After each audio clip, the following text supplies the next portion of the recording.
ও আল্লাহ, আপনি তো আমাদের অন্তরের খবর জানেন, আপনি তো আমাদের মনের খবর জানেন। আল্লাহ, আপনার কাছে জানতে চাই, আপনি মনের খবর যেহেতু জানেন, আপনি কেন আমাদের মনের আশা পূরণ করেন না?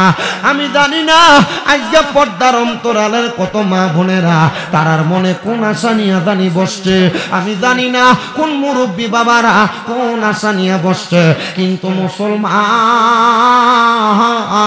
যত আশা নিয়ে বসেন না কেন, আপনারা বলেন আমার আল্লাহ চাইলে আমাদের প্রত্যেকের মনের আশা পূরণ করতে পারে কি পারে না?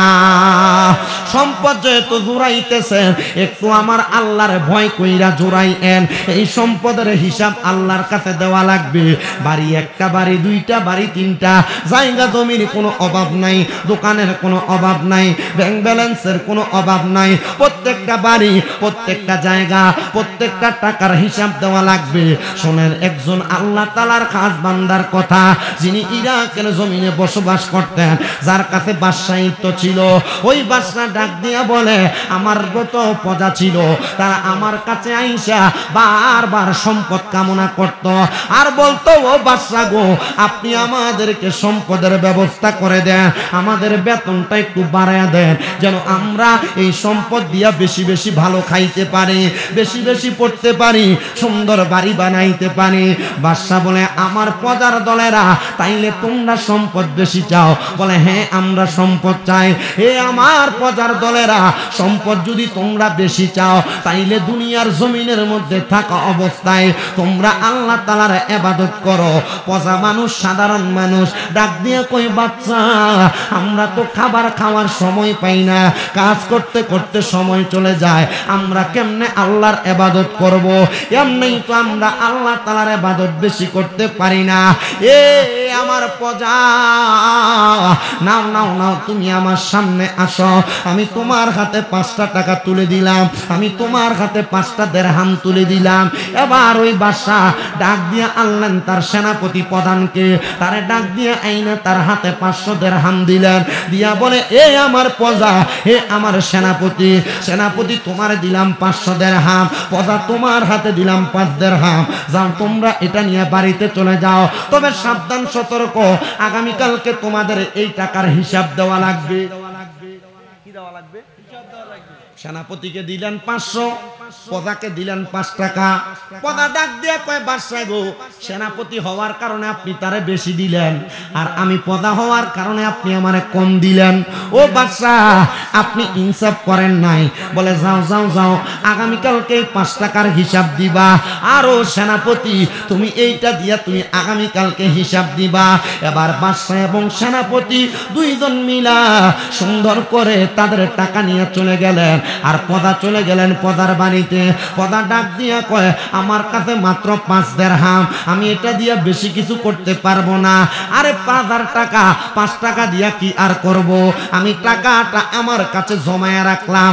আর সেনাপতি 500 দিরহাম পায়া সুন্দর বকরি কিনা জবাই করে খায়, সেনাপতি 500 দিরহাম পায়া সুন্দর জামা কিনা গায়ে লাগায়, সেনাপতি 500 দিরহাম পায়া স্ত্রীকে দামি উপহার দেয়, সেনাপতি 500 দিরহাম পায়া আনন্দ ফুর্তি করতেছে তার বাড়িতে। এবার ওই ইরাকের বাদশা ডাক দিয়া কয়, জগৎবাসী গো,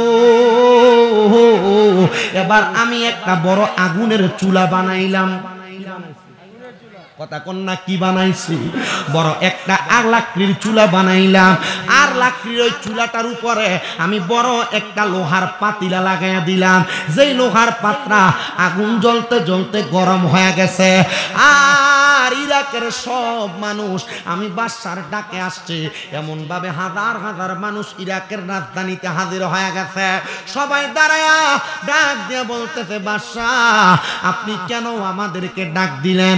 বলে, অন্য কোনো কারণে ডাক দেই নাই, একটাই মাত্র কারণ, একটাই মাত্র কারণ, আমি গতকালকে আমার একজন প্রজাকে 5 দিরহাম দিছি, আমার সেনাপতিরে আমি দিলাম 500 দিরহাম।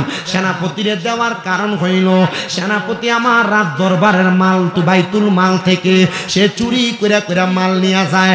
মানুষ তো সম্পদের জন্য চুরি করে, এই যে সুদের টাকা খায় সম্পদ বাড়াইবার লাগিয়া। কোষের টাকা খায় সম্পদ বাড়াইবার লাগা, মানছে জমি দখল করে সম্পদ বাড়াইবার জন্য। ও মুসলমান, ওই বাচ্চা ডাক দিয়ে বলে আমার সেনাপতির স্বভাব ছিল সে আমার অনস্বীকার্যে চোখ ফাঁকি দিয়া আমার বাইতুল মাল থেকে মাল চুরি করে, আর আমার প্রজা মাল চুরি করে না, শুধু সম্পদ কামনা করে। আমি আমার সেনাপতিরে 500 দিরহাম দিছি, যদিও জানি সে চোর। আপনারা দেখবেন এলাকার সুদখোরেরা সুদের টাকা দিয়া বিল্ডিং বানাইছে, বাড়ি বানাইছে, সুন্দর সুন্দর জায়গা জমি বালা বালা খায়।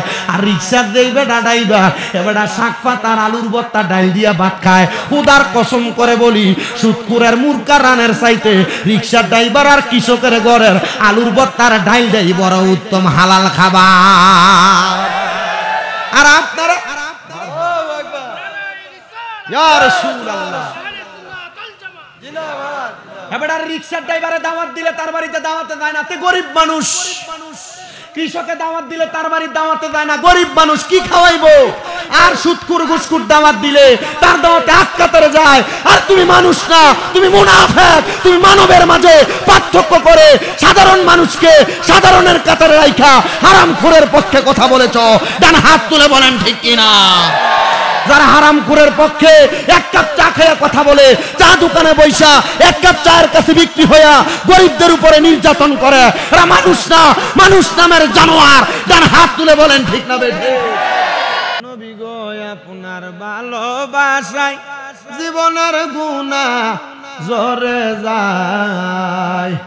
নবী গো আপনার ভালোবাসায় পাস করনি জুব্বা পায়। আল্লাহুম্মা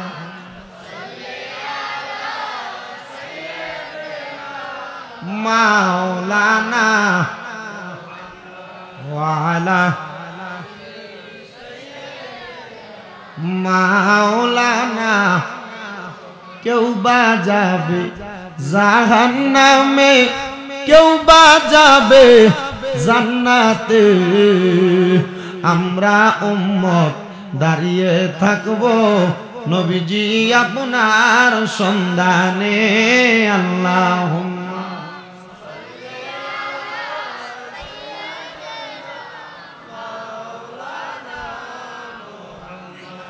ওয়া আলা আলি।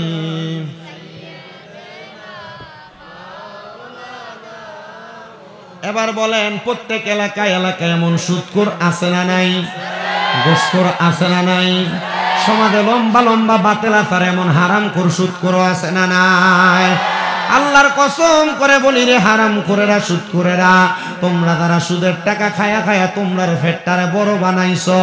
আল্লাহর নবী কই উম্মত, আমি নবী যখন মেরাজের মধ্যে গেলাম, আমি যাওয়ার পরে আমি জাহান্নামের দিকে তাকিয়ে দেখলাম, এক প্রকার জাহান্নামী দেখা যায় যাদের পেটটা কাল বুয়ুতিন ঘরের মতো দেখা যায়।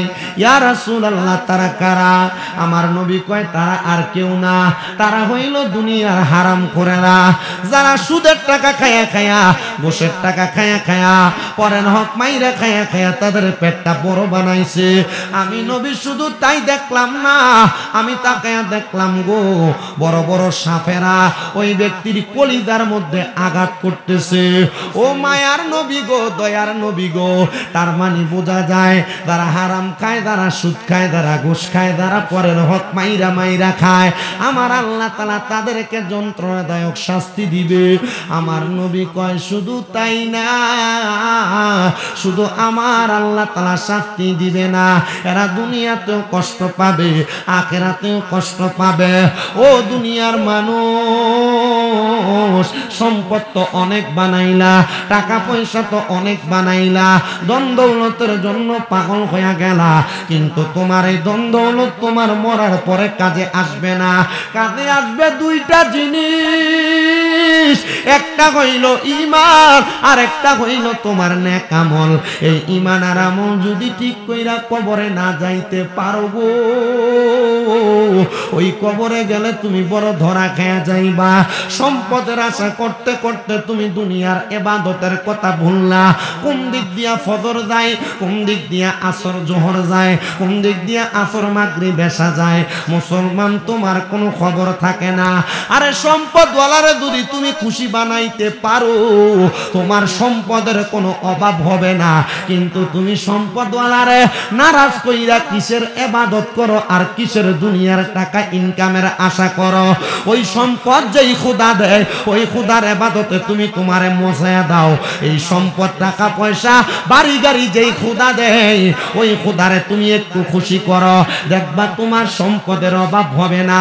তোমার মতো কত সম্পদওয়ালা হুন্না চিতপুরের গোরস্থানে শুয়া রইছে, 1 বছর হয়ে গেছে মরছে, কবরটা খুইলা দেখো কবরে হাড্ডিগুলা বালি হয়ে গেছে।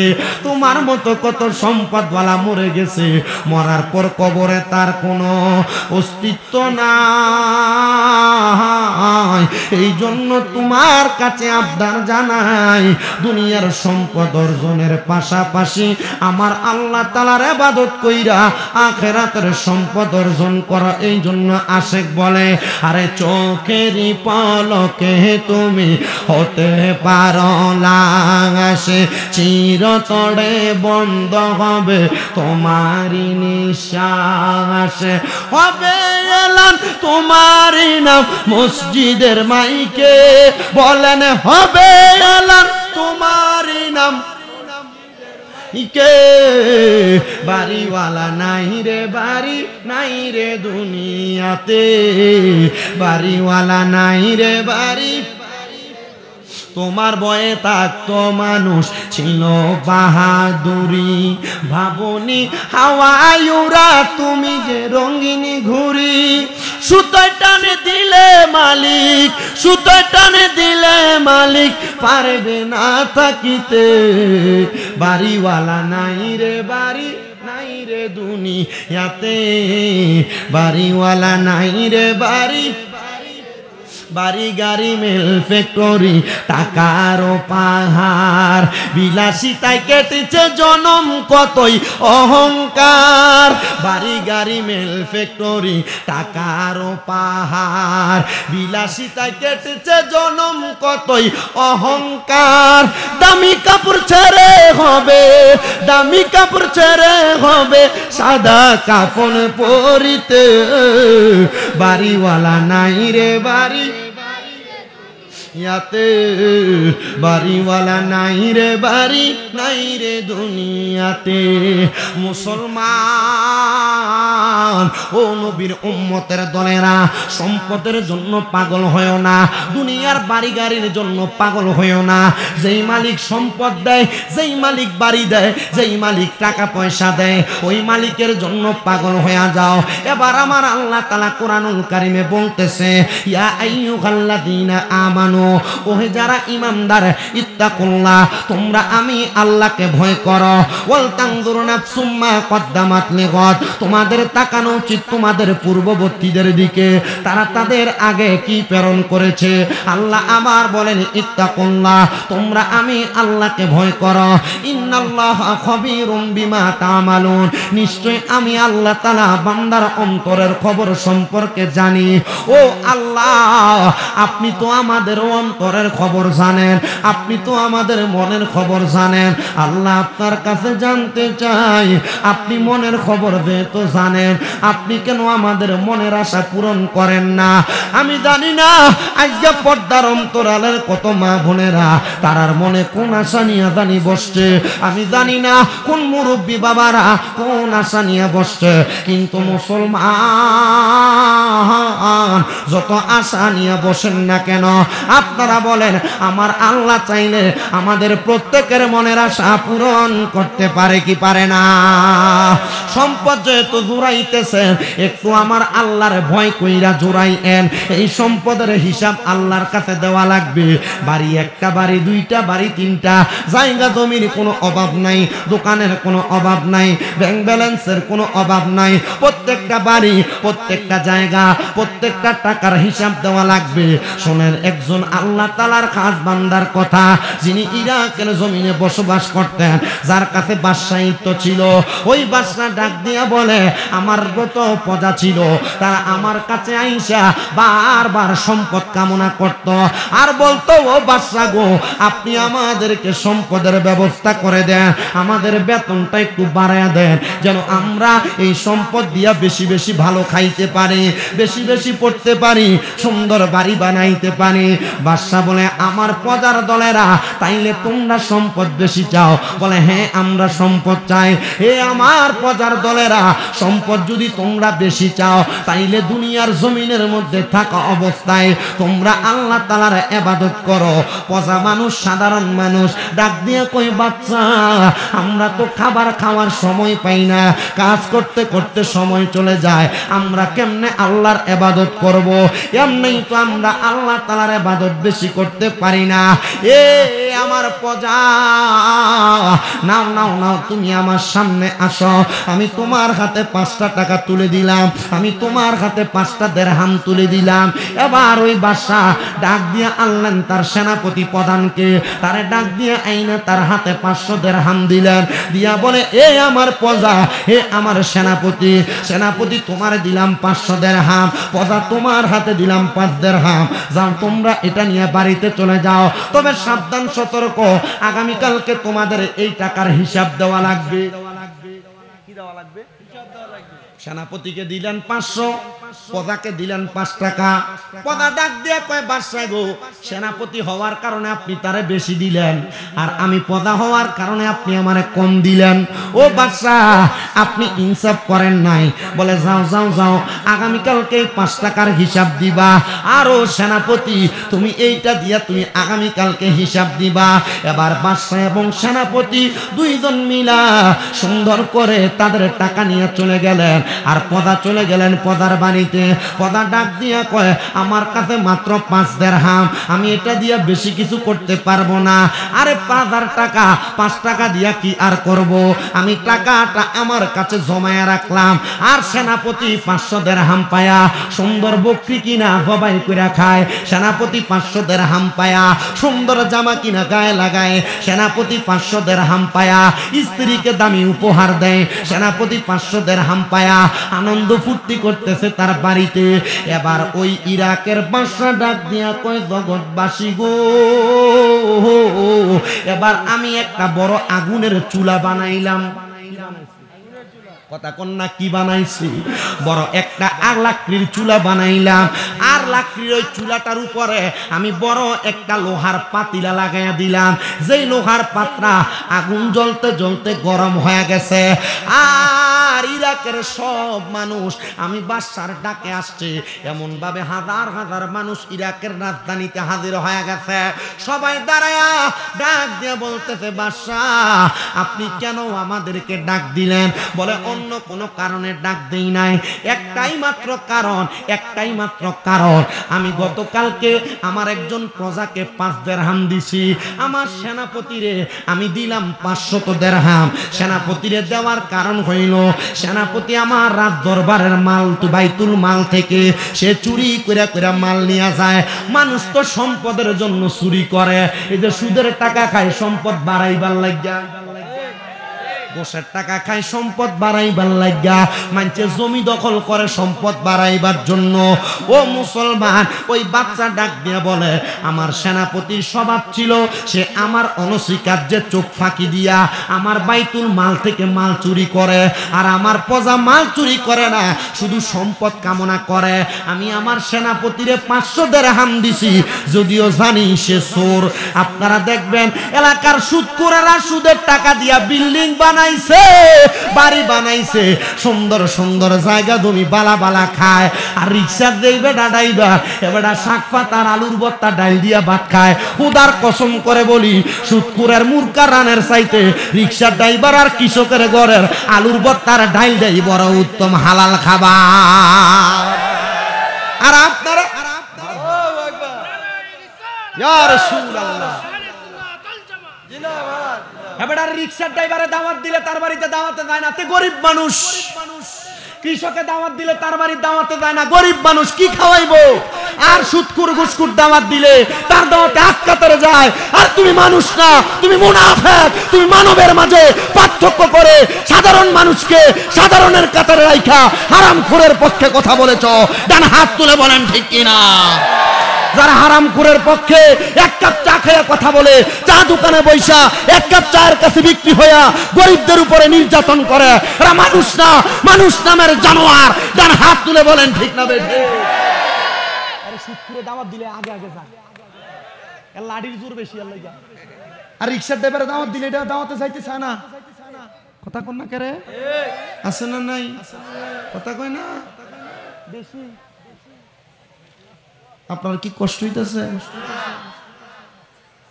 অনেকে চিন্তা করতেছে ওয়াজ দাদি আমরা এলাকার রোমকের গায়ে ভরতেছে। কথা কয় না? কি হবে? দাওয়াত বন্ধ হয়ে যাবে শামীম রেজার হিসাব যে দিছি। কালীপুর গত আগামী মাসের 27 তারিখ, কালীপুর নাই রে, 27 তারিখ আগামী মাসের।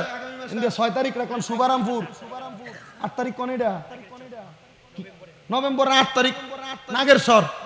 আমি বুঝতেছি না মাহফিল দি সপ্তাহে হোমনার বানসারামপুরে মারহাবা কন। আচ্ছা এই উচিত কথা কইলে কি দাওয়াত বন্ধ হয়ে যাবে? এতে সিদ্ধপুর এলাকায় কে প্রথমবার না 4-5 বার মারহাবা দি জোরে কয় না? তার মানে বোঝা যায় উচিত কথা কইলে সিদ্ধপুরে দাওয়াত কি কম না বেশি? তাহলে উচিত কথার দরকার আছে না নাই? যে মৌলবী সামনে দেখবেন সুদখোরের ঘরে ভাত খাইয়া জুমার নামাজে এটা তেল মারে, মনে করবেন এটা মৌলবী না, এটা মুনাফি। কথা কয় না ঠিক না বে ঠিক? কি হবে আলেম সাজে সমাজেতে যদি না হক কথা উচ্চ সুরে না বলিতে? চাকরির বই করো যদি ছেড়ে দাও ইমামতি, চাকরির বই করো যদি ছেড়ে দাও ওই না গদি। কি হবে আল্লাহকে ধোঁকা দিয়ে? কি হবে আল্লাহকে ধোঁকা দিয়ে? কি হবে বেঁচে থেকে অযথা বিদ্যা শিখে যদি না গড়তে পারো শুধুমুখ সমাজটাকে? কথা কোন ঠিক কিনা? কি হবে বেঁচে থেকে অযথা বিদ্যা শিখে যদি না গড়তে পারো হারামবিহীন সমাজটাকে? যদি না গড়তে পারো গাঞ্জুতিবিহীন সমাজটাকে? যদি না গড়তে পারো নেশাবিহীন সমাজটাকে? ডান হাত তুলে বলেন নেশাখোর আছে না নাই? নেশাখোরের জায়গায় বাড়ির কলডি পর্যন্ত চুরি করে লইয়া থাকা, নেশাখোরটি বাড়ির ডেক ডেকসি পর্যন্ত চুরি করে লইয়া থাকা। নেশাখোরেরা বাড়িতে নেশা করে আবার বউরে মাও ডাহে। কথা কয় না? নেশাখোর আছে না নাই? এই নেশাখোর বলা বান্ডিরে আল্লাহর হস্তে তোরার পায়ের মধ্যে হাত দিয়া বলি যে নেশা করো তোমার বন্ধু বান্ধবের ফাল্লাই ফইরা, যে দোস্ত তোমার ফার্ম দিয়া কইছে একবার সিগারেট খাইলে কি হইবে একবার খাইয়া দেখ। যত সিগারেট করাছে জিজ্ঞাসা করে দেখেন সিগারেট খানা শিখবি কার কাছে? এটি উত্তর দিব আমি তো খাইছি না, আমার একদিন দোস্ত কইছিল একবার খাইয়া দেখ কি হইব। একবার খাইয়া দেখতে যাইয়া এখন এটা আমার সঙ্গী হয়ে গেছে। কথা কয় না আছে না নাই? আব্বাজি আল্লাহর নবী বলছেন যদি তোমরা জাহান্নামী মানুষ দেখতে চাও তাদের দিকে তাকাও। ইয়া রাসূলুল্লাহ কারা? বলে যাদের মুখের ভিতরে আগুন দেখা যায়। আচ্ছা আপনারা কোন তো হুজুর ও ফির ভাই আপনি কোন তো কারা মুখের ভিতরে আগুনটা থাকে? যদি বিড়ি খো, যদি সিগারেট খো। একটার একদিন প্রশ্ন করছি বাথরুমের ভিতর থেকে ধোঁয়া আইতাছে, বাইরে দাঁড়ায় রয়েছে। আমি কইলাম ইয়া এরে বাথরুমের ভিতর থেকে ধোঁয়া তুই কি বাথরুমে বয়ে কিছু করছ? কহ একটা সিগারেট খাইলাম। সিগারেট বাথরুমে বয়ে খালি কা? কই বাথরুমে বয়ে সিগারেটটা না খাইলে বাথরুমটা ক্লিয়ার হয় না। নাউজুবিল্লাহ জোরে কবেডা তাকবীরটা একটু জোরে হবে। নারায়ে তাকবীর, নারায়ে রিসালাত, নারায়ে গাউসিয়া। প্রধান অতিথির আগমন, সভাপতি সাহেবের আগমন, জনাব মোহাম্মদ আবু নাসের ওয়াহেদ সম্পদ সাহেবের আগমন, ডাক্তার মোহাম্মদ শহীদুল্লাহ সাহেবের আগমন, অতিথিবৃন্দের আগমন। নারে তাকবীর, নারে রিসালাত। সাদেক ভাইয়ের আগমন, সভাপতি সাহেবের আগমন, প্রধান অতিথি মহোদয়ের আগমন। সবাই জোরে বলেন মারহাবা। আমরা দেখতে পাচ্ছি আজকের মাহফিলে যিনি সম্মানিত সভাপতি, ভাসানী ইউনিয়নের সাবেক চেয়ারম্যান জনাব মোহাম্মদ আবু নাসের ওয়াহেদ সম্পদ সাহেব, আজকের মাহফিলের যিনি প্রধান অতিথি আপনাদের হোমনা উপজেলা স্বাস্থ্য কমপ্লেক্সের মেডিকেল অফিসার জনাব ডাক্তার মোহাম্মদ শহীদুল্লাহ সাহেব সহ মাহফিলের সম্মানিত অতিথিবৃন্দু, ওনারা সবাই এসে উপস্থিত হয়েছেন। আল্লাহ প্রত্যেক অতিথিদের হায়াতের মধ্যে বরকত দান করেন, পড়েন আমিন। আপনারা আস্তে আমিন কইছেন, অতিথিরার হায়াতে বরকত দিলে কি আপনারা কইমে যাবো গা? আর অতিথিরার হায়াতে বরকত দিলে আপনারা মাদ্রাসা 2-1টি দান একটু বেশি করে করব, আমিন কন। আল্লাহ তাআলা আমাদের প্রত্যেকটা অতিথির হায়াতে বরকত দিক, আমিন আর জোরে কন। আমরা যেই কথাটা বলতেছিলাম, এবার আপনারা কোন তো নেশাখোর এলাকায় এলাকায় আছে না নাই? সুদখোর এলাকায় এলাকায় আছে না নাই? ঘুষখোর এলাকায় এলাকায় আছে না নাই? এই সমাজের মধ্যে যে সুদখোর ঘুষখোর নেশাখোর গুলা, এগুলা সমাজের মানুষ হইতে পারে না, এগুলা কীট পতঙ্গের চাইতে খারাপ, কথা কন ঠিক না বেঠে? এই নেশাখোর গুলার জন্য বাড়ির কলডি বালা মতো বেরিয়েতে রাখতে পারে না, ডেক ডেক সিরোজি দিতে পারে না। এই নেশাখোর গুলার কারণে সমাজের মধ্যে বিশৃঙ্খলা সৃষ্টি হচ্ছে, সমাজের মানুষ বাজে পথে চলে যাচ্ছে। আমরা আল্লাহর কাছে দোয়া করি আল্লাহ যেন এই নেশাখোর হারামখোর গুলা থেকে আমাদেরকে হেফাজত করে, কোন আমিন। গভীর মনোযোগ দেন আমার বাবারাম।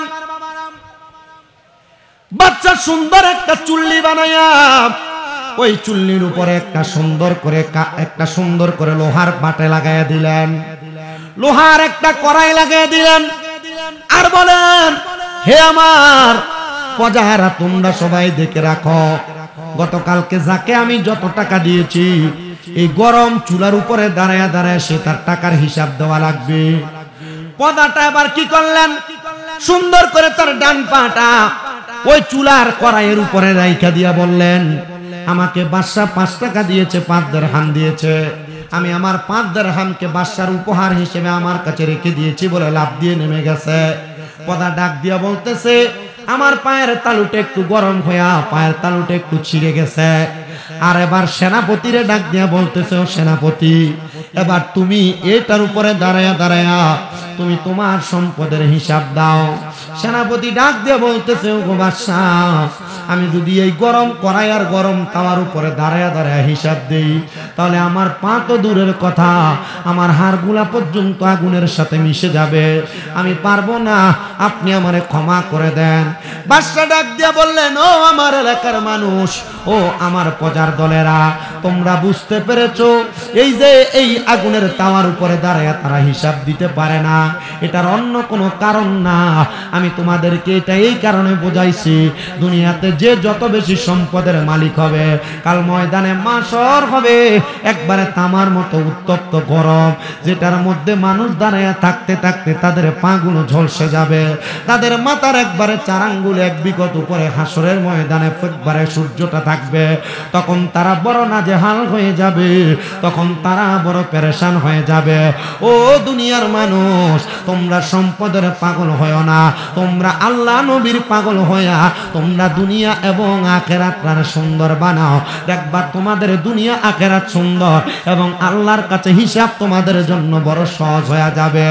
এ আমার হোমনা চিতপুর এলাকার বাবারা, বন্ধুরা, আমি আপনাদের কাছে আরেক প্রকার মানুষের ব্যাপারে বলি, যারা আমার আল্লাহকে ভয় করে না, তারা মনে করে আমি সমাজের মধ্যে ফিতনা তৈরি করতে পারলেই মনে হয় ভালো, যারা দোকানে বইসা বইসা মানুষের নামে বদনাম করে। 5 আগস্টের পরে এলাকার মধ্যে অনেক মানুষকে দেখা গেছে যারা সমাজের মধ্যে থাইকা থাইকা একজন আর একজনের ব্যাপারে খারাপ মন্তব্য কুটনামি করছে, মানুষকে হয়রানি করেছে। আল্লাহ তাআলার কাছে আমরা ফরিয়াদ জানাই, আল্লাহ এই হোমনা থানার মানুষ বড় সরল সোজা মানুষ, আল্লাহ তাদেরকে তুমি এমন ভাবে দুনিয়াতে দিন পরিচালনা করার সুযোগ দাও, তারা যেন তুমি আল্লাহর ভয় করে রাসূলের পথ মোতাবেক চলতে পারে, সেই তৌফিক আল্লাহ আমাদেরকে দান করে। জোরে জোরে পড়েন আমিন। সমাজে যারা বাজে কাজ করে, মানুষের ক্ষতি করে, এক শ্রেণীর মানুষ দেখবেন যারা দোকানে বইসা বইসা মানুষের ক্ষতি কিভাবে করা যায় চিন্তা করে, যারা মানুষের কিভাবে ক্ষতি করা লাগবে এমন চিন্তা করে। এ মুসলমান, বনি ইসরাইলের এমন 3 জন লোক ছিল যারা মানুষের ক্ষতি করার জন্য পাগল পারা ছিল। মানুষকে এমন ভাবে ক্ষতি করত যে ক্ষতি সাধনে পইরা বনি ইসরাইলের মানুষগুলা বড় অবাক হয়ে যাইতো, কারা আমাদেরকে এত ক্ষতি করে। কিন্তু এমন লোক তাদের ক্ষতি করে যে ক্ষতিগুলা তাদের কাছের লোক, আপন লোক। কিন্তু ওই 3 ব্যক্তি বলেন, আমরা পরবর্তী সময় মানুষের ক্ষতি করার যখন চেষ্টা করতে লাগলাম, আমরা তাকে দেখলাম মানুষ আমাদের ক্ষতির কারণগুলা যাই না ফেলে, তখন তারা আমরা ক্ষতি করার আগে সতর্ক হয়ে যায়, সাবধান হয়ে যায়।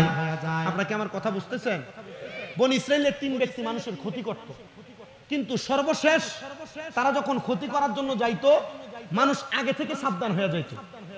তারা চিন্তা করলো, তারা জানতে পারে কিভাবে আমরা যে তাদের ক্ষতি করব। এই কথা চিন্তা কইরা তারা বলল, চলো আমরা ক্ষতি করার যে প্ল্যানটা করি, রুটম্যাপটা করি, আমরা এটা এই এলাকা থেকে অন্য এলাকায় যায়া সেখানে ফন্দি কইরা তারপরে এই এলাকার মানুষকে ক্ষতি করব। আচ্ছা বলেন, মানুষের ক্ষতি করা এটা কি ভালো কাজ? জোরে বলেন না। সাবেক চেয়ারম্যান সাহেব কোনটা? আপনি না? এই যে চেয়ারম্যান সাহেব চেয়ারম্যান হয় মানুষের লাভের জন্য না লসের জন্য? কিন্তু এই লাভ করাইতে যাইয়া এক পক্ষের ক্ষতি হয়, হয় না? এক পক্ষের ক্ষতি হয়। বিচারে একজন ঠগে, একজন জিতে। কারণ ঠগুইনার ভোটটা কি চেয়ারম্যানরা দেয় আপনি মনে করেন? আমি দিব না, বিশ্বাস করি না। এ চিন্তা করে এর দোষ, চেয়ারম্যান যদি তার হক কইয়া যদি তারা জিতিয়ে দিত, চেয়ারম্যানের ভোটটা দিত, কথা কয় না। কিন্তু না, চেয়ারম্যান যদি উচিত বিচার না করে, আল্লাহর নবী বলে কাল হাসরের ময়দানে 7 প্রকার ব্যক্তি আমার ছায়া তলে থাকবে, লাওয়ায়ে হামদের পতাকার নিচে থাকবে। এর মধ্যে 1 নাম্বার ইমামুল আদল, যারা ন্যায় বিচার করে। চেয়ারম্যান যদি ন্যায় বিচার না করে, আল্লাহর ওই পতাকার নিচে থাকতে পারবো? তো চেয়ারম্যান সাহেবরা এই ন্যায় বিচারটা কইরা দেয়। কিন্তু আমরা সমাজের মানুষ এই ন্যায় বিচারটারে পছন্দ করে না। যেটা তলে দিয়ে 100 টাকা আর 1000 টাকা খাইয়া বিচার ঘুরিয়ে দেয়, এটার পক্ষে কথা বলে। এরা মুনাফিক, এরা বেঈমান। কথা বলেন না, ঠিক না বেঠে? চা খাইয়া বিচার ঘুরানো যাবে? সাবধান, সতর্ক। বনি ইসরাইলের 3 ব্যক্তি কি করলেন? পাহাড়ের গুহার মধ্যে ঢুইকা তারা আবার মানুষের ক্ষতি করার জন্য প্ল্যান করতে লাগলেন, বুদ্ধি করতে লাগলেন। আর আমার আল্লাহ কয়, আমি আল্লাহ তাআলার কুদরতের খেলা কেউ বোঝে না। আল্লাহ কয়, এ 3 বান্দা, তোমরা যেহেতু মানুষের ক্ষতি করার জন্য চেষ্টা করলা, আল্লাহ তাআলা কুদরতি ভাবে ওই পাহাড়ের গুহার মুখের ভিতরে 3টা পাথর আইনা ফালাইয়া দিছে। আর এই 3 জন খারাপ মানুষ চিন্তা করে, যেহেতু পাথর আইনা ফালাইয়া দিছে, আমরা মনে হয় এখান থেকে বের হতে পারবো না। 1 দিন 2 দিন করে অনেক দিন পর্যন্ত গুহার মধ্যে আটকে আছে, কিন্তু গুহা থেকে বের হতে পারতেছে না। এবার ওই 3 ব্যক্তি ডাক দিয়ে বলে, আল্লাহ যদি আমাদেরকে না বাঁচায়, এই গুহা থেকে আমাদেরকে আর কেউ বাঁচাইতে পারবে না। আসুনিরে কোনো মানুষ, চলো আমরা আল্লাহ তাআলার কাছে আমাদের কোনো করি। এবার একজন ডাক দিয়ে বলে, আমার কোনো ভালো কাজ নাই, আমার একটা ভালো কাজ আছে। বলে, কোন ভালো কাজ আছে বলো না? বলে, আমার বাড়িতে একজন ব্যক্তি সারাদিন 1 মাস পর্যন্ত চাকরি করেছে, তার বেতন ছিল 2 কুচি করে চাউল, আর 1 বেলা তারে আমি খাওয়াইতাম। সে 1 বেলা খানা খাইয়া সে 2 কুচি চাউলগুলা আমার কাছে আমানত রাখছে, জমা রাখছে। আর আমারে বলছে, ও আমার মালিক, আপনি আমার এই চাউলগুলা আপনার কাছে আমানত রাখবেন, আমি নিয়ে যাব। 1 মাস কাজ শেষ হওয়ার পর আমার ওই কাজের লোকটা বাড়ি থেকে বিদায় হয়ে গেছে। এবার আমাকে 1 মাস 2 মাস 3 মাস পর্যন্ত চালগুলা আমার কাছে।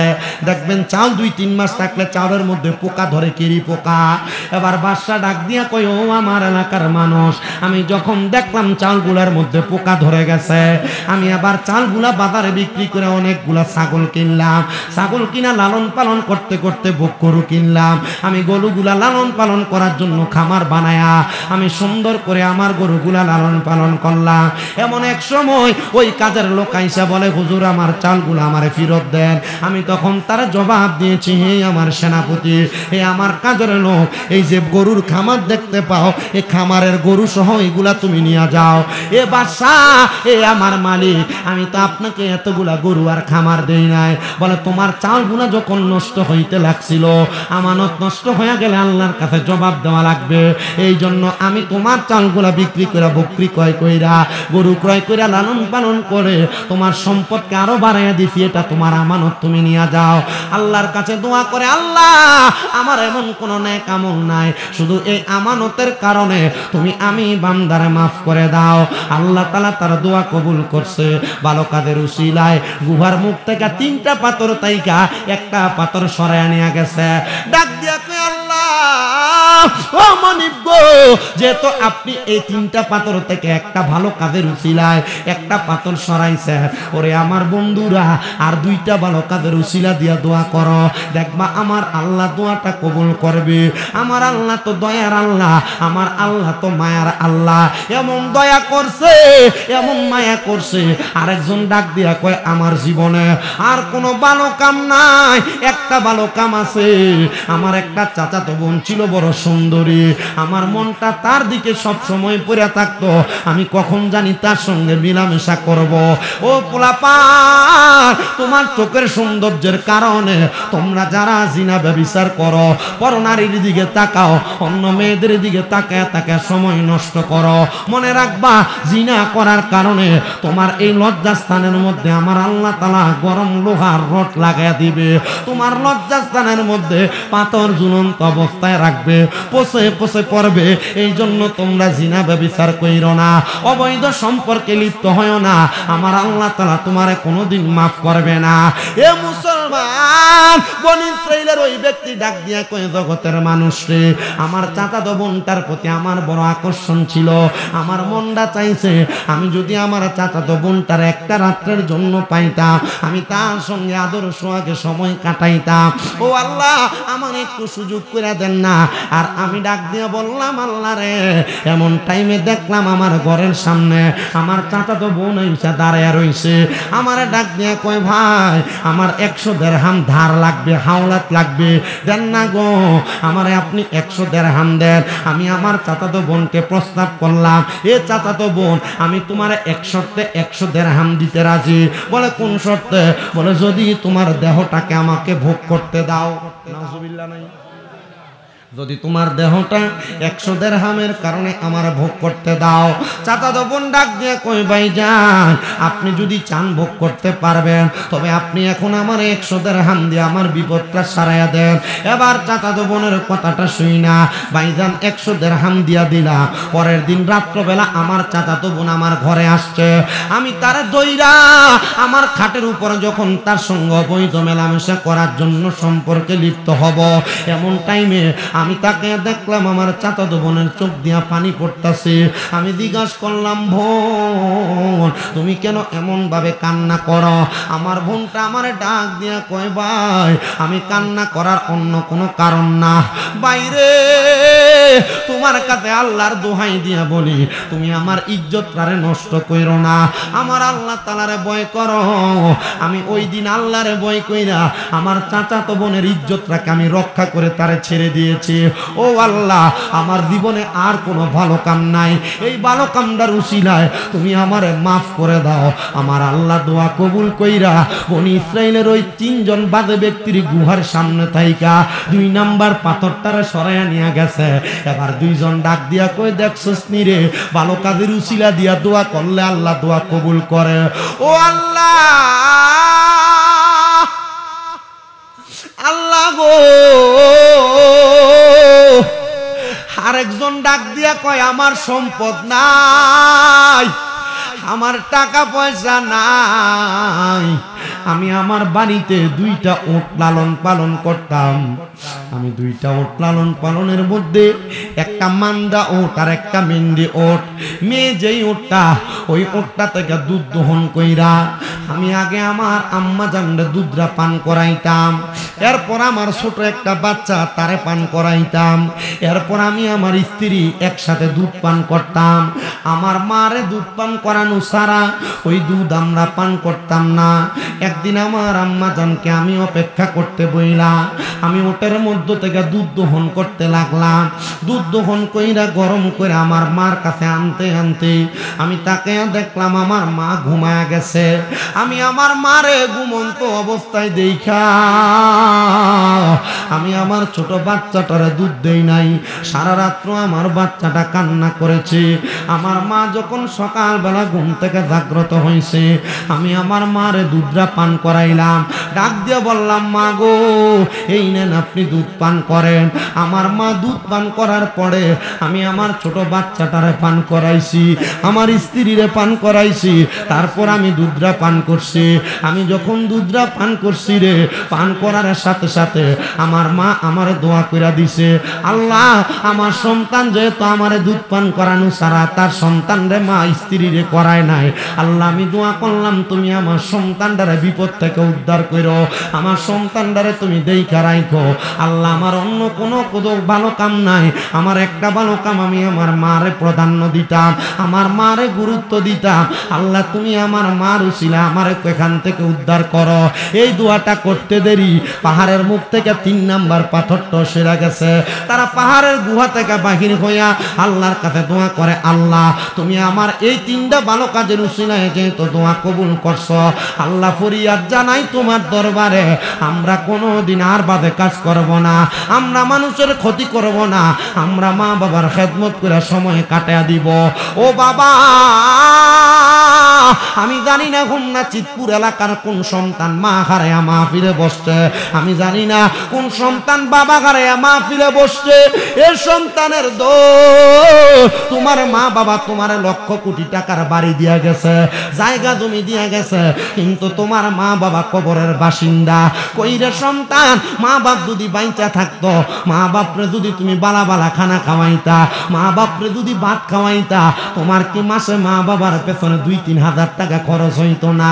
মা তো কবরের বাসিন্দা, বাবা তো কবরের বাসিন্দা, বাবা দামি কোনো জামা কাপড় পরে নাই, তুমি সন্তানরে পরাইছে। ওই মা বাবা যাদের কবরের বাসিন্দা, আল্লাহ গো এই জান্নাতের বাগানে মা হারা সন্তানগুলা, বাবা হারা সন্তানগুলা বসে গেছে। আজকের মাহফিলটা চিতপুর দারুস সুন্নাহ ইয়াহিয়া হাফিজিয়া মাদ্রাসার মাহফিল। কোরআনে হাফেজরা মাদ্রাসায় কোরআন পড়া পড়া তোমরার মার জন্য দোয়া করবে, তোমরার বাবার জন্য দোয়া করবে। ও সন্তান, তোমার মা বাবা তোমার লাখ লাখ টাকার ক্ষেতের জায়গা বাড়ির জায়গা দিয়া গেছে, আসুনিরে একটা সন্তান এই চিতপুর দারুস সুন্নাহ ইয়াহিয়া হাফিজিয়া মাদ্রাসার জন্য 50,000 টাকা আল্লাহর রাস্তে দান করে দিয়া যাইবা। পারলে নগদ দিবা, না পারলে তুমি 2 মাস পরে, 5 মাস পরে, 1 বছর পরে দিবা। একটা সন্তান যদি থাকো 50,000 টাকা দেওয়ার মতো, দেও না একটা সন্তান হাতটা বাড়ায়া। মাহফিলের যিনি প্রধান বক্তা আল্লামা পীর মুফতি গিয়াসউদ্দিন তাহেরি হুজুরও চলে আসছে, অল্প কিছুক্ষণের মধ্যে হুজুর স্টেজে চলে আসবে। একটা সন্তান হাতটা বাড়ায়া কও, হুজুর আমার মা নাই আমি দোয়া চাই, আমার বাবা নাই আমি দোয়া চাই, আমি দান করব 50,000 টাকা। আসেননি একজন হাতটা বাড়াইবেন। মনে রাখবারে এ চিতপুরের বাবা আস-সাখিউ হাবিবুল্লাহ দানকারী হলো আল্লাহর বন্ধু। 50,000 দেওয়ার মতো অনেক সন্তান আছে, বলে হুজুর আমার টাকা আরো বাড়াইয়া 1 লাখ, আরো বাড়াইয়া 5 লাখ, আরো 10 লাখ, তো বাড়াইয়া বলে কালেকশন। আপনারা তার মানে বোঝা যায় যদি 50 থেকে এটা 1 লাখ আর 2 লাখ 5 লাখ পর্যন্ত বাড়ে, 10 লাখ দিয়ে অন্য ফিলারও আছে এলাকায়। মারহাবা জোরে কোন। এই সম্পদের মালিক যে তারা হইছে, আপনারা কি হিংসা লাগে নাকি? আপনি সম্পদের মালিক হন নাই, যে হইছে তার লাগে বেশি করে দোয়া করবেন। মারহাবা জোরে কোন, আর জোরে কোন মারহাবা। মা গো দেখছেন, এখনই বুঝবেন টাকাওয়ালা চিতপুর কম না বেশি। একটা জোরে তাকবীর হবে, নারে তাকবীর, নারে রিসালাত। আল্লাহ কবুল করে, মঞ্জুর করম। মাহফিলের সম্মানিত প্রধান মেহমান জনাব মোহাম্মদ সিদ্দিকুর রহমান সাহেব, চিতপুর নিবাসী, উনি মাদ্রাসার জন্য দান করবে 5 টন রড। জোরে মারহাবা কয় না? আল্লাহ দিস দন দিও মন, ওই আল্লাহ কাইরা নিও না, নবীজিকে না দেখাইয়া মরণ দিও না। কই সিদ্দিকুর রহমান সাহেবটা কই?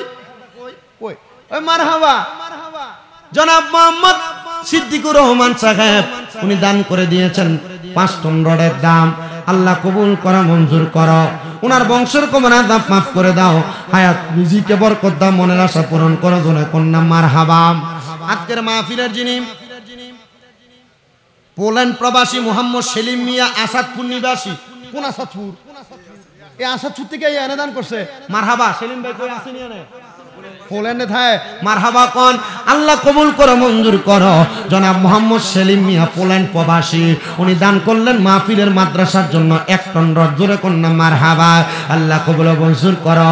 আল্লাহ সেলিম মিয়ার মনে আশা পূরণ করো, বংশের কমের আযাব মাফ করো, কামাই রিজি হায়াতের রিজিকে বরকত দাও।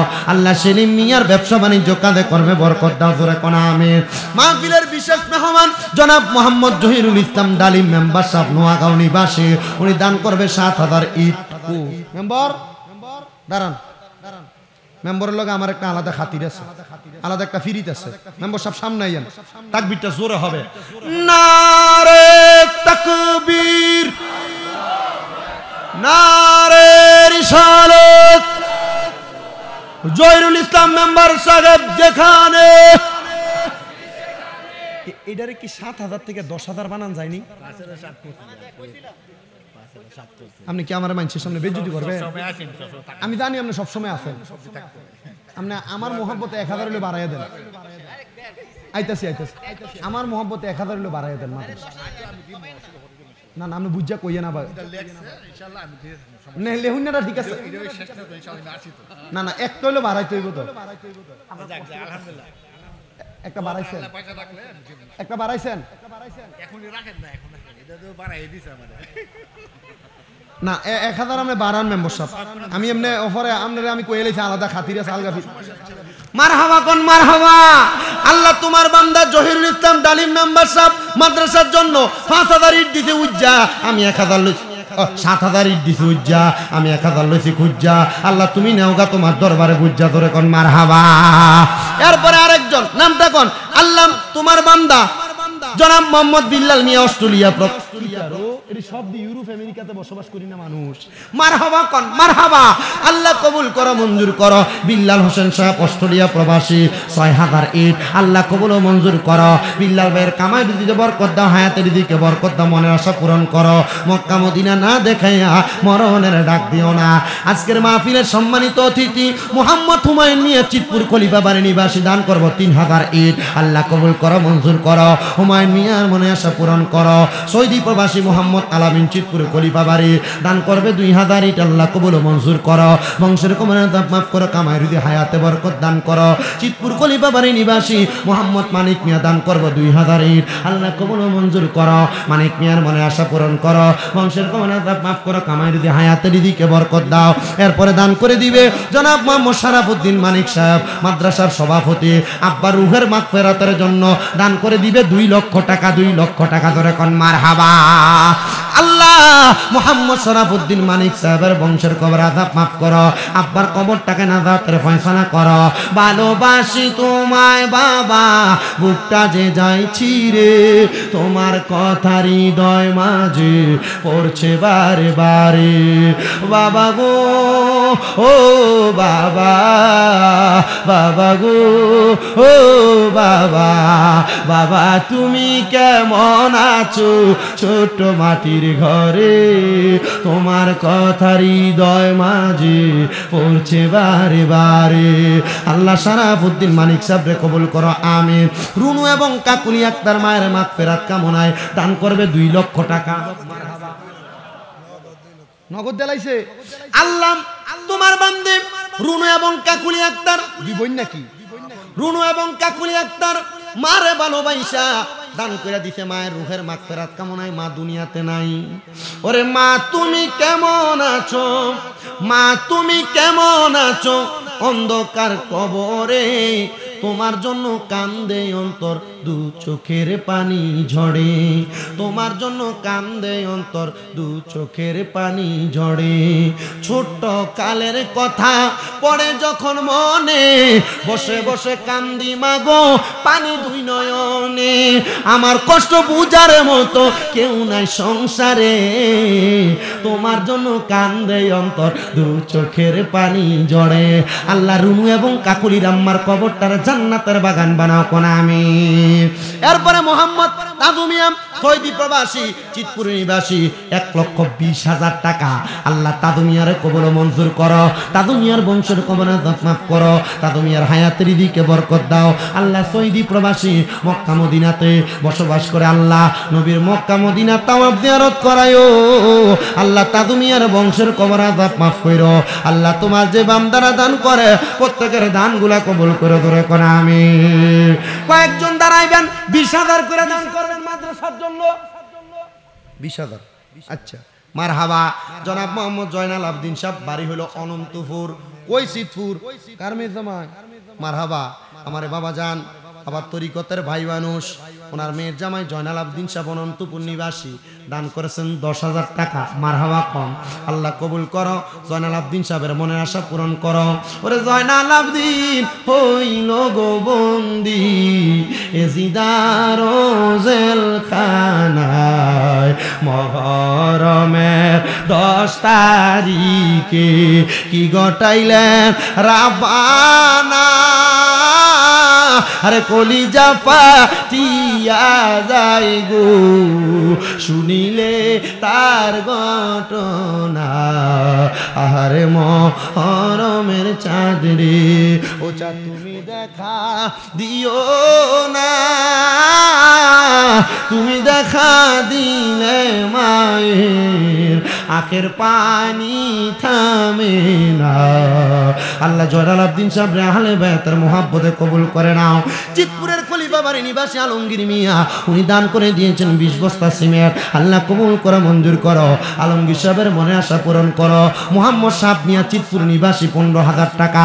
আল্লাহ সাহেব মিয়ার মনে আশা পূরণ করো, বংশের কবর আযাব মাফ করো। হোমনা পপুলার ডায়াগনস্টিক সেন্টারের সম্মানিত কিতা ডায়াগনস্টিক সেন্টারের কিতা মালিক নি। মারহাবা। জনাব মোহাম্মদ মামুন সরকার সাহেব, উনি দান করে দিয়েছেন 10,000 টাকা। আল্লাহ মামুন ভাইয়ের মনে আশা পূরণ করো, বংশের কবর আযাব মাফ করো। ডায়াগনস্টিক সেন্টারটারে তুমি তারাক্কি নসিব করো। চিতপুরের প্রবাসী মোহাম্মদ বাহাউদ্দিন মিয়া দান করলেন 10,000 টাকা। আল্লাহ বাহাউদ্দিন মিয়ার মনে আশা পূরণ করো, বংশের কবর আযাব মাফ করো। বাহের খোলা নিবাসী আব্দুল মান্নান সাহেব দান করে দিলেন 10,000 টাকা। আল্লাহ বাহের খোলার আব্দুল মান্নান সাহেবের মনে আশা পূরণ করো। উজ্জ্বল মিয়া সৌদি প্রবাসী চিতপুরের বাসিন্দা 40 বস্তা সিমেন্ট। আল্লাহ উজ্জ্বল মিয়ার ভবিষ্যৎ উজ্জ্বল কইরো, মনের আশা পূরণ করে, বংশের কবর আযাব মাফ করো। হায়াতের দিকে বরকত দিয়া মনের নেক আশা পূরণ কইরো। মোহাম্মদ হালিম মোল্লার রূহের মাগফিরাত কামনায় দান করা হইল 5,000 টাকা। আল্লাহ কবুল করো, মঞ্জুর করো। হালিম মেম্বারের মনের আশা পূরণ করো, বংশের কবর আযাব মাফ করো। হায়াতের দিকে বরকত দাও, মনের আশা পূরণ করো কোন আমিন। কৃষ্ণপুরের ফজলুল হক মেম্বার, মারহাবা কোন। আল্লাহ কবুল করো, মঞ্জুর করো। আল্লাহ তোমার বান্দা ফজলুল হক মেম্বার কৃষ্ণপুর নিবাসী দান করে দিছে নগদ তাজা ফাতিনুর 10,000। আল্লাহ কবুল করো, মঞ্জুর করো। আল্লাহ কৃষ্ণপুরের মেম্বার সাহেবরে কবুল মঞ্জুর করো। মেম্বারের হায়াতের দিকে বরকত দাও, মনের নেক আশা পূরণ করো। যে আশা করে দান করতে আশা পূরণ কইরো। মোহাম্মদ জিয়াউর রহমান দান করছে 5 বস্তা সিমেন্ট। আল্লাহ জিয়াউর রহমানের মনের নেক আশা পূরণ কইরো, বংশের কবর আযাব মাফ করে, হায়াতের দিকে বরকত দিও। মনার কান্দি নিবাসী ইব্রাহিম সরকার দান করছে 5,000 টাকা। আল্লাহ কবুল করো, মঞ্জুর করো। মনার কান্দির ইব্রাহিম সরকারের কবুল মঞ্জুর করো, বংশের কবর আযাব মাফ করো। মোহাম্মদ ফারুক মিয়া চিতপুর নিবাসী 10,000 টাকা। আল্লাহ ফারুক মিয়ার বংশের কবর আযাব মাফ করো। হায়াতের দিকে মনের নেক আশাগুলো পূরণ করো। সম্পদ চেয়ারম্যানের ছোট ভাই মোহাম্মদ গিয়াসউদ্দিন বাবু সাহেব দান করে দিয়েছেন 30,000 টাকা। নগদ নাকি? আরে টিয়া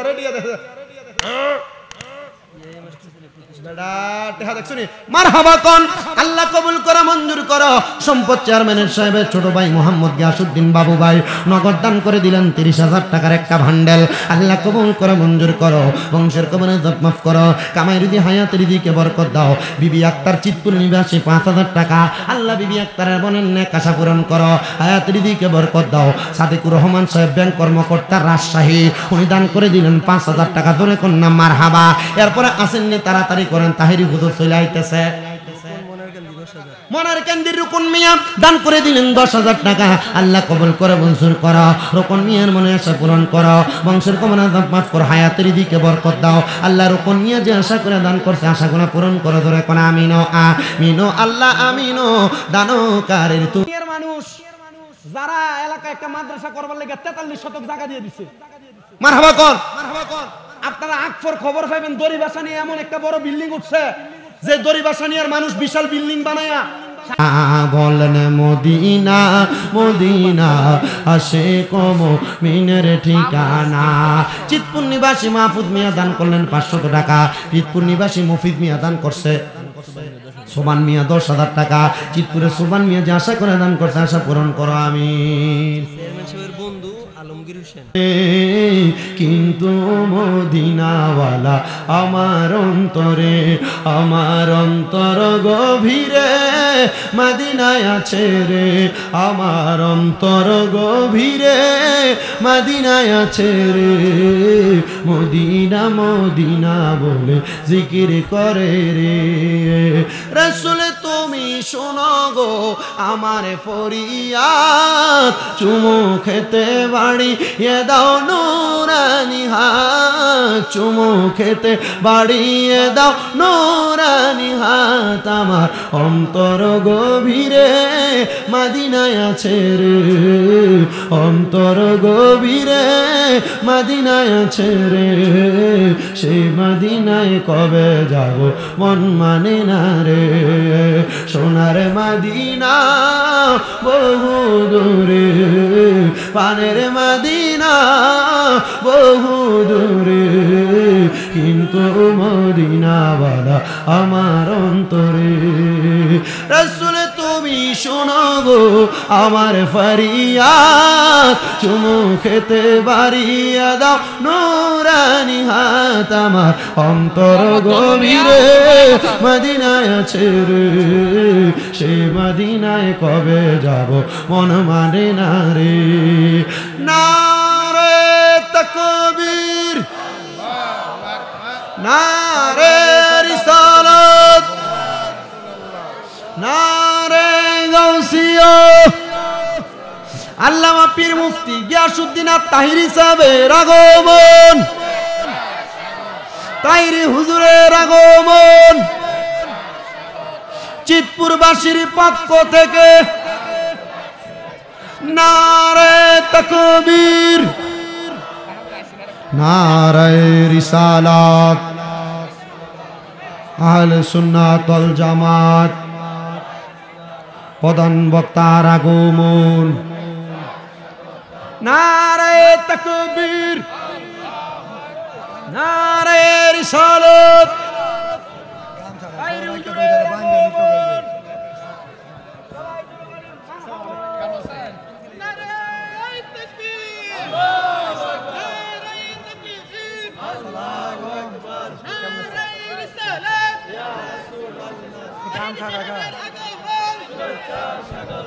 সবাই জোরে বলি মারহাবা, আরো জোরে বলি মারহাবা।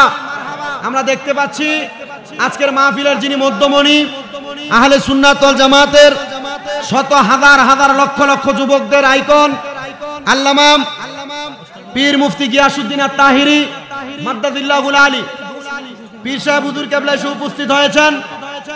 আপনারা সবাই বলেন মারহাবা। বাবাজি একটু কষ্ট করে স্টেজের থেকে মানুষ একটু কইমা দান গা, পোলাফান তোমরা একটু কইমা সামনে যাও গা, যেহেতু হুজুর চলে আসছে। বাবা স্টেজ টিসেজ ভাঙ্গে পরে বদনাম করিস না। মারহাবা। সম্মানিত হাজিরিন, আজকের মাহফিলে চিতপুরের যুব সমাজের পক্ষ থেকে মোহাম্মদ ইমরান তাহের সাহেব উনি দান করছেন 10,000 টাকা। সবুজ এবং সবুজের বন্ধুরা মিলে দান করছেন 9,000 টাকা। রহমতুল্লাহ এবং তার বন্ধুরা 5,000 টাকা। আরিফ দান করছে 3,000 টাকা। রাব্বি দান করছে 2,000 টাকা। নিজামুদ্দিন দান করছে 2,000 টাকা। রুবেল দান করছে 2,000। জসিম দান করছে 5,200। শাহেদ দান করছে 6,000 টাকা। আল্লাহ প্রত্যেকের দানগুলা কবুল করেন, জোরে কোন আমিন। আপনারা কি একটু কষ্ট করে মাঠে নামছিলেন? 10, 15, 20 টাকা 5 টাকা করে দিয়ে তারপর আনছে। মুসলিম মিয়া নোয়াগাঁও নিবাসী দান করবে 5 বস্তা সিমেন্ট। আল্লাহ মুসলিম মিয়ারে কবুল করো, মঞ্জুর করো, বংশের কবর আযাব মাফ করো, জোরে কোন আমিন। একটু কষ্ট করে বাবাজি। আর কি আছে কালেকশনের? যদি না থাকে হুজুর চলে আসছে, যেহেতু আমরা একটু মোহাব্বতে আমার গজলটা শেষ করে আমি বিদায় নিব। রাসূল তুমি শোনো গো আমার ফরিয়াদ, চুমু খেতে বাড়িয়ে দাও নূরানি হাত আমার, চুমু খেতে বাড়িয়ে দাও নূরানি হাত আমার। অন্তর গভীরে মদিনায় আছে রে আমার, অন্তর গভীরে মদিনায় আছে রে, সেই মদিনায় কবে যাব মন মানে না রে। সোনার মদিনা বহু দূরে, প্রাণের মদিনা বহু দূরে, কিন্তু মদিনাওয়ালা আমার অন্তরে, কিন্তু মদিনাওয়ালা আমার অন্তরে।